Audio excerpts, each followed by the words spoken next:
Hello guys, welcome back to my channel.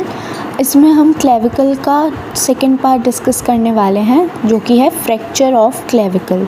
Okay, तो देखो fracture होता कहाँ है क्लेविकल में। तो जो मोस्ट कॉमन साइट है वो है जंक्शन ऑफ मीडियल जो 2/3 पार्ट था क्लेविकल का, शाफ्ट का, और लेटरल 1/3 पार्ट जो लेटरल था उसके बीच में। ठीक है, यानी कि मीडियल और लेटरल के बीच में ये आपका मीडियल साइड है, ये आपका लेटरल साइड है। इसके बीच में आपका ये जो जंक्शन है वहाँ पे मोस्ट कॉमनली फ्रैक्चर होता है। ठीक है, क्यों यही होता है? क्योंकि ये क्या है, वीकेस्ट पॉइंट है यहाँ पे। ठीक है, और क्या है, दो कर्व्स यहाँ मिलते हैं तभी एस शेप जंक्शन बनता है ना। तो एक एस शेप जंक्शन के लिए कर्व यहाँ से आता है, एक यहाँ से आता है, तो ये दो कर्व यहाँ मिलते हैं, इसलिए वीकेस्ट पॉइंट भी है। फोर्स ऑफ ट्रांसमिशन भी यहीं से होता है। ठीक है, और क्लेविकल स्कैपुला से किससे जुड़ा हुआ है, कौन से लिगामेंट से? कोरैकोक्लेविकुलर लिगामेंट से। मतलब ये पॉइंट है, एक स्ट्रेस जंक्शन है ये। ठीक है, ये जो पॉइंट है ये एक स्ट्रेस जंक्शन है। ठीक है, फ्रैक्चर कैसे होता है? जब बंदा आपका हाथ के बल गिर जाएगा, ठीक है, यानी कि आउटस्ट्रेच्ड हैंड में गिर जाएगा, और या फिर शोल्डर पे डायरेक्ट हिट करता है तब, तो फोर्स कैसे ट्रैवल करेगा? फोर्स ट्रैवल करेगा हैंड से शोल्डर, शोल्डर से क्लेविकल, और फिर क्लेविकल में जाके ये मीडियल और लेटरल जंक्शन पे क्या हो जाएगा, ब्रेक हो जाएगा। ठीक है, तो अब फ्रैक्चर के बाद डिस्प्लेसमेंट की बात करते हैं। ठीक है, तो डिस्प्लेसमेंट का मतलब क्या है कि जब फ्रैक्चर हुआ तो जो आपका मीडियल और लेटरल साइड है, ठीक है, लेटरल 1/3 और मीडियल 2/3, ये या एक दूसरे पे ओवरलैप टाइप करेंगे या फिर ये अपनी पोजीशन से हिलेंगे, उसको डिस्प्लेसमेंट कहेंगे। ठीक है, कुछ ऊपर जाएगा पार्ट, कुछ नीचे जाएगा पार्ट। तो वही बात है, जो लेटरल फ्रेगमेंट होता है, यानी जो लेटरल पार्ट, फ्रेगमेंट मतलब पार्ट, ठीक है, तो जो लेटरल पार्ट है, बाहर वाला पार्ट है, वो डाउनवर्ड गिरता है।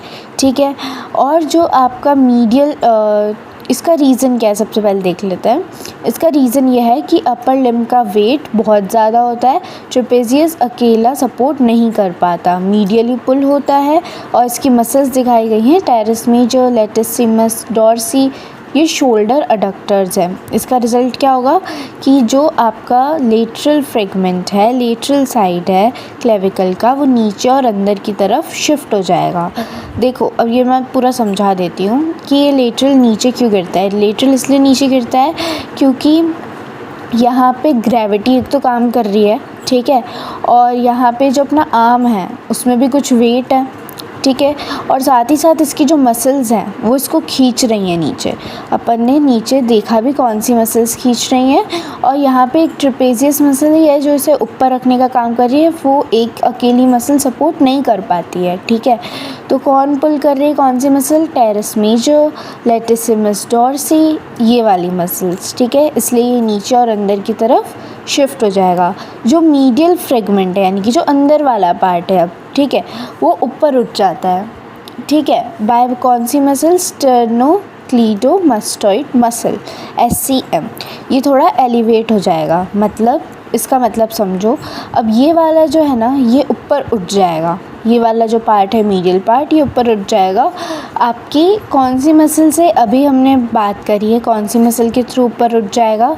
तो ये स्टर्नोक्लीडोमास्टोइड मसल के थ्रू ऊपर उठ जाएगा। ठीक है, ये इसे ऊपर खींच लेगी, ये वाली मसल। ठीक है, इतनी बात समझ आ गई कि जो मीडियल साइड है अपना, ये जो मीडियल साइड है अपना, ये क्या हो जाएगा, ऊपर उठ जाएगा, और जो ये जो लेटरल साइड है ये नीचे गिर जाएगा। ठीक है, ओके, अब अपन ये बात कर लेते हैं कि पेशेंट का लुक देख लेते हैं। पेशेंट कैसा दिखेगा जब उसका फ्रैक्चर हो जाएगा? ठीक है, तो वो एक हाथ से दूसरा इंजर्ड आर्म सपोर्ट करता है, यानी कि जो आर्म उसका, ठीक है, एक आर्म अगर इंजर्ड हुआ है तो दूसरे हाथ से उसे सपोर्ट करके रखेगा। क्यों? क्योंकि आर्म लटक रहा होगा, या फिर उसमें पेन होगा, या उसमें इंस्टेबिलिटी होगी, स्टेबल नहीं होगा वो। ठीक है, क्लेविकल एब्सेंट होता है एनिमल में, इसलिए वो ग्रास्प नहीं कर सकते, सिर्फ वॉक कर सकते हैं। ठीक है, इसलिए क्लेविकल किस में एब्सेंट होता है? एनिमल्स में। तो क्लेविकल का जो एक पार्ट है, ठीक है। रेप्टेलियन प्रीकोरेकॉइड से ही इवॉल्व हुआ है, रेप्टेलियन से ही इवॉल्व हुआ है क्लेविकल का एक पार्ट, ठीक है। तो ये थोड़ी सी हिस्ट्री के बारे में था। अब देखो यहाँ पे बता देती हूँ, ये आपका क्लेविकल है। यहाँ पे आपकी ट्रेपेजियस मसल है जो कि सिर्फ होल्ड नहीं कर पाती है आपके लेटरल साइड को, इसलिए वो गिर जाता है, ठीक है। ये डेल्टॉइड मसल्स है जो शोल्डर की मसल होती हैं, ठीक है। ये पेक्टोरलिस मेजर है, ये स्टर्नोक्लीडोमास्टॉइड मसल है जो कि इसको ऊपर की तरफ खींच लेगी आपके मीडियल साइड को, ठीक है। और देखते हैं, अभी इसका बाद में आएगा, इसको अपन अभी बाद में पढ़ेंगे। अब क्लेविकल ऑसिफिकेशन देख लेते हैं कैसे आएगा, ठीक है। तो क्लेविकल ऑसिफिकेशन क्या है कि टाइप्स ऑफ ऑसिफिकेशन हम देखेंगे तो ये मेम्ब्रेनो कार्टिलेजिनियस ऑसिफिकेशन है, यानी कि मेम्ब्रेन से भी बना है और कार्टिलेज से भी बना है आपका क्लेविकल, ठीक है। सिर्फ मेम्ब्रेन या सिर्फ कार्टिलेज से नहीं बना है, मेम्ब्रेन यहाँ पे जो सेल्स होती हैं उनके बारे में बात कर रहे हैं, ठीक है। तो फिर मेम्ब्रेन से यानी डायरेक्ट बोन बन गया है आपका शाफ्ट, ठीक है। इसमें कुछ कार्टिलेज वगैरह वाला प्रोसेस नहीं हुआ है, जबकि जो स्टर्नल एंड है यानी जो मीडियल एंड है उसमें कार्टिलेज का ऑसिफिकेशन हुआ है, यानी कि कार्टिलेज बना है पहले, फिर मीडियल एंड या फिर स्टर्नल एंड बनेगा, ठीक है। जबकि जो आपका शाफ्ट है वो डायरेक्टली मेम्ब्रेन ऑसिफिकेशन यानी डायरेक्टली बोन बन जाता है। टाइमलाइन स्टार्ट करने की बात करें तो फर्स्ट बोन जो है to ossify in the body वो है क्लेविकल। क्लेविकल ही अपनी बॉडी की फर्स्ट बोन है जो बनने लगी है, और ये कब बनने लग जाती है, इंट्रा यूट्राइन लाइफ में, जब अपन पेट में होते हैं, जब अपन यूट्रस में होते हैं, उसमें 5th-6th वीक में ही ये बनने स्टार्ट हो जाती है, ठीक है। ऑसिफिकेशन सेंटर की बात करेंगे तो टोटल जो ऑसिफिकेशन सेंटर है वो होते हैं 4, 2 प्राइमरी होंगे, 2 सेकेंडरी होंगे। 2 प्राइमरी जो होंगे वो किस में होंगे, शाफ्ट में मिलेंगे, और जो सेकेंडरी है वो एंड्स ऑफ क्लेविकल में मिलेंगे, मीडियल में और लेटरल में, ठीक है। ये अभी मैं डायग्राम के थ्रू भी समझा दूँगी। ग्रोइंग एंड की बात करते हैं तो जो स्टर्नल है, जो मीडियल एंड होता है वो ग्रोइंग एंड होता है। ग्रोइंग एंड का मतलब ये नहीं है कि यहाँ से ग्रो होना स्टार्ट हो रहा है या कुछ, पर इसका मतलब ये है कि ये वही पार्ट है जहाँ से क्लेविकल ग्रो करता जाता है, यहीं से ही सेल डिवीज़न होता जाएगा। तो फिर जो स्टर्नल या मीडियल एंड है वही आपका ग्रोइंग एंड होता है, यहीं पे ही सेल डिवीज़न होता है, यहीं से ही आपकी बोन की ग्रोथ होती रहती है, ठीक है। तो इसका रीज़न क्या है, ये कब अपीयर होता है, 19-20 ईयर्स में, और कब फ्यूज़ हो जाता है, कब अपना बंद हो जाता है ग्रो होना, 25 ईयर्स में, ठीक है। फ्यूजन फैक्ट एक बता देते हैं, तो last epiphysis to fuse in whole body, ठीक है। तो ये लास्ट एपिफाइसिस होता है, एपिफाइसिस मतलब बोन का एक पार्ट, तो ये लास्ट बोन का एक पार्ट होता है अपना जो कि पूरी बॉडी में फ्यूज़ होता है, यानी कि बंद हो जाता है और ग्रो करना बंद हो जाता है, ठीक है। इसकी ग्रोथ बंद हो जाती है कब, 25 ईयर्स के आसपास। और क्लिनिकल इम्पोर्टेंस देखें तो ये बोन एज एस्टिमेशन के लिए काम आता है, लीगल एज कंफर्मेशन के लिए काम आता है फीमेल्स के अंदर, कि बोन की क्या एज है या फीमेल की क्या एज है उसका कंफर्मेशन, और बोन की क्या एज है उसका पता लगाना, ठीक है। ओके, अब यहाँ पे देखो ऑसिफिकेशन सेंटर्स की बात कर रहे थे हम, तो मैंने कहा था 2 प्राइमरी सेंटर होते हैं मीडियल और लेटरल एंड पे जो आपको मिलेंगे शाफ्ट में, शाफ्ट के मीडियल और लेटरल में, ठीक है। और ये इसका टाइम ऑफ अपीयरेंस कब अपीयर होता है, 5th-6th वीक ऑफ IUL, ठीक है। और फ्यूज़ कब हो जाता है, 45th डे ऑफ IUL, यानी कि 45th डे में ये फ्यूज़ हो जाएगा, ठीक है। अब सेकेंडरी सेंटर स्टर्नल एंड की बात करेंगे और एक एक्रोमियल एंड की बात करेंगे, यानी कि एक मीडियल एंड की बात करेंगे पूरे क्लेविकल की, और एक पूरे क्लेविकल की लेटरल एंड की बात करेंगे यहाँ पे। तो जो मीडियल एंड है उसके अंदर 19 से 20 ईयर्स, ठीक है, ये स्टार्ट हो जाएगा बनना, यानी कि और 2 ईयर अर्लियर इन फीमेल, यानी कि अगर मेल में 19 से 20 ईयर्स है तो फीमेल में 17 से 18 ईयर्स के अंदर ये स्टार्ट हो जाएगा अपीयर होना, और 25th ईयर तक दोनों के अंदर ये फ्यूज़ हो जाता है, यानी स्टॉप हो जाता है ग्रोथ करना। सेकेंडरी सेंटर जो आपका ये अपन ने मीडियल एंड की बात करी थी, अपन ने कहा था ये ग्रोइंग एंड होता है, ठीक है।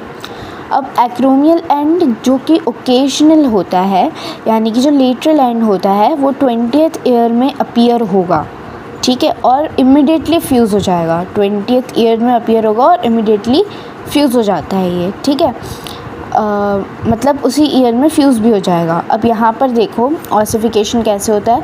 दो प्राइमरी सेंटर्स होंगे, एक मीडियल में एक लेटरल में, शाफ्ट के मीडियल और लेटरल की बात कर रही हूँ, ठीक है। और जो आपका एक्रोमियल एंड है, यानी कि जो आपका लेटरल एंड है, वहाँ पे सेकेंडरी सेंटर मिलेगा आपको, ये ओकेशनल होगा, 20th में स्टार्ट होगा और फिर इमीडिएटली फ्यूज़ हो जाएगा। एक्सटर्नल एंड में यहाँ पे मीडियल एंड है, यहाँ पे आपको एक सेकेंडरी सेंटर देखने को मिलेगा, ठीक है। और ये 19-20 साल के अंदर शुरू हो जाएगा मेल्स में और उससे 2 साल पहले फीमेल्स में, और फ्यूज़ कब होगा 25th ईयर के अंदर, ठीक है। अब अपन कॉन्जेनाइटल अनोमलीज़ देखते हैं क्लेविकल की, ठीक है, यानी कि क्या दिक्कत है आती है क्लेविकल से, क्या क्या अपन को बीमारी हो सकती है, ये सब देखेंगे। तो सबसे पहला है क्लेविकुलर डायसोस्टोसिस, ठीक है। ये क्या होता है, देखो क्लेविकल के 2 पार्ट्स अलग अलग रह जाते हैं, यानी कि जो मीडियल और लेटरल है वो जॉइन ही नहीं कर रहे हैं, वो पहले से ही ब्रेक अपन नहीं कह सकते हैं, ठीक है।